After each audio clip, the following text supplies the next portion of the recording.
Railway Koduru Janasena MLA Arava Sridhar చుట్టూ ముసురుకున్న వివాదం రోజు రోజుకు మరింత తీవ్రంగా మారుతుంది.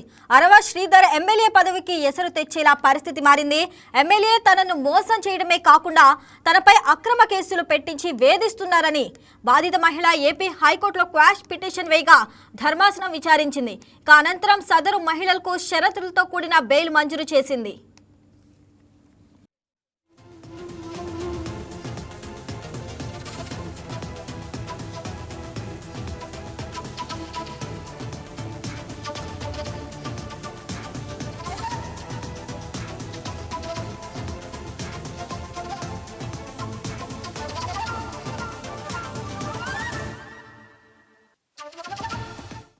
ఎమ్మెల్యే అరవ శ్రీధర్ తల్లి ఇచ్చిన ఫిర్యాదు ఆధారంగా పోలీసులు కేసు నమోదు చేశారు. తమ కుటుంబం ప్రతిష్టకు భంగం కలిగిస్తున్నారని, కుమారుడి పరువు తీస్తున్నారని ఎమ్మెల్యే తల్లి ఫిర్యాదు చేశారు. దీనిపై నేరపూర్వక కుట్ర, బెదిరింపు, వసూళ్లు కేసు పోలీసులు నమోదు చేయడంతో బాధిత మహిళ హైకోర్టును ఆశ్రయించారు.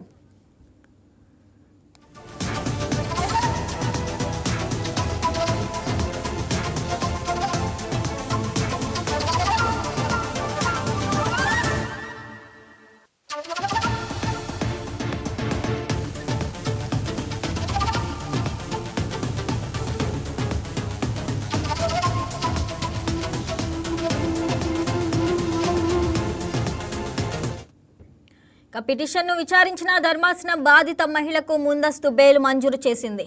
హైకోర్టు న్యాయమూర్తి జస్టిస్ వెంకట జ్యోతిర్మయ్ ఈ మేరకు ఉత్తర్వులు జారీ చేశారు. విచారణకు అందుబాటులో ఉండాలని, సాక్షులను బెదిరించడం, ప్రభావితం చేయడానికి వీల్లేదని తీర్పులో పేర్కొన్నారు. కోర్టు అనుమతి లేకుండా జిల్లా దాటి వెళ్లకూడదని కండిషన్ పెట్టిన ధర్మాసనం పాస్పోర్టును కోర్టులో అప్పగించాలని ఆదేశించింది. కేసుకు సంబంధించిన వివరాలను మీడియాతో పంచుకోకూడదని ఆంక్షలు విధించింది.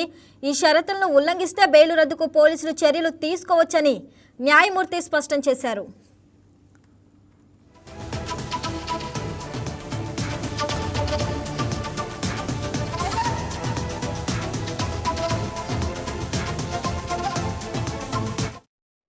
బాధితురాలు తరపున న్యాయవాదులు సాయికృష్ణ, గల్లా సతీష్ వాదనలు వినిపించారు.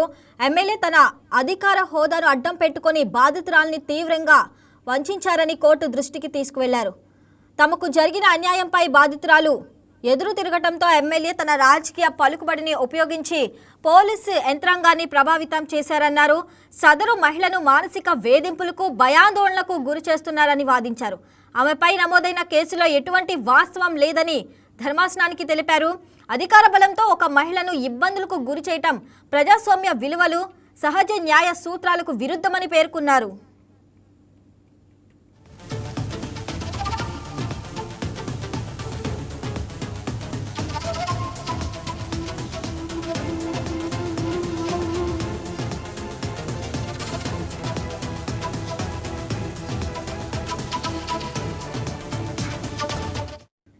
రైల్వే కోడూరు ఎమ్మెల్యే అరవ శ్రీధర్ ఓ ప్రభుత్వ ఉద్యోగినితో జరిపిన రాసలీలల వీడియోలు బయటకు రావడంతో ఈ విషయాన్ని జనసేన అధిష్టానం సీరియస్ గా తీసుకుంది. నిజ నిర్ధారణకు ఓ కమిటీని నియమించి సాక్షులను సేకరించే పనిలో ఉంది. అయితే సదరు మహిళ మీడియా ముఖంగా అరవ శ్రీధర్ పై తీవ్ర ఆరోపణలు చేసింది. శ్రీధర్ తనతో ఏకాంతంగా చనువుగా ఉన్న వీడియోలను సోషల్ మీడియాలో షేర్ చేసింది. అరవ శ్రీధర్ పార్టీ కార్యక్రమాలకు దూరంగా ఉండాలని జనసేన హైకమాండ్ ఆదేశించింది. రాసలీలలో ఆరోపణలో నిజ నిజాలని నిగ్గు తేల్చేందుకు రిమైన్ కమిటీ చేశారు. ఎమ్మెల్యే మాత్రం అసెంబ్లీ సమావేశాలతో పాటు నియోజకవర్గంలో అభివృద్ధి కార్యక్రమాలను కూడా దూరంగా ఉంటున్నారు. టీడీపీ నియోజకవర్గ ఇన్ఛార్జ్ ముక్క రూపానందరెడ్డి ఒక్కరే కూటమి తరపున నియోజకవర్గ పెద్దగా వ్యవహరిస్తున్నారు. తాను జనసేనను టార్గెట్ చేయలేదని, తనకు జరిగిన అన్యాయం గురించే మాట్లాడుతున్నట్లు పలుమార్లు మీడియా ఎదుట హర్షవీణ వాపోయింది.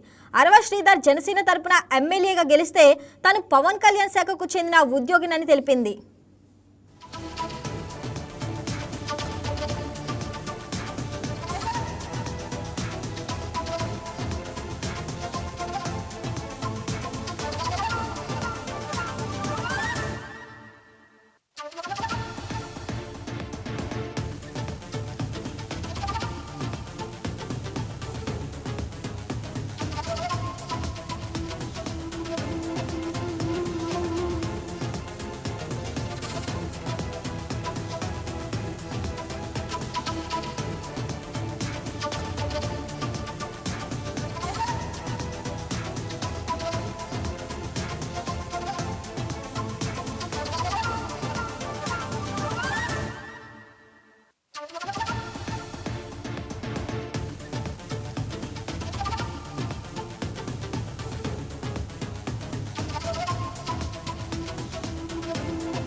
రైట్, ఇక దీనికి సంబంధించి మరింత సమాచారం మా కరెస్పాండెంట్ సెల్వం అందిస్తారు ఫోన్లో. సెల్వం, చెప్పండి. ఇక రైల్వే కోడూరు జనసేన ఎమ్మెల్యే అరవ శ్రీధర్ చుట్టూ రోజు రోజుకు వివాదం అయితే ముదురుతుంది. ఎమ్మెల్యే పదవికి ఎసరు తెచ్చేలా పరిస్థితి అయితే మారినట్టు కూడా తెలుస్తుంది. దాని గురించి అప్డేట్స్ ఏంటి? Good afternoon Shravani. ఏదైతే చూసుకుంటే రైల్వే కోడూరు జనసేన ఎమ్మెల్యే అరవ శ్రీధర్ చుట్టూ ముసురుకున్న వివాదం రోజు రోజుకు మరింత తీవ్రంగా మారుతుందని మనం ప్రధానంగా ఇక్కడ చెప్పుకోవాలి.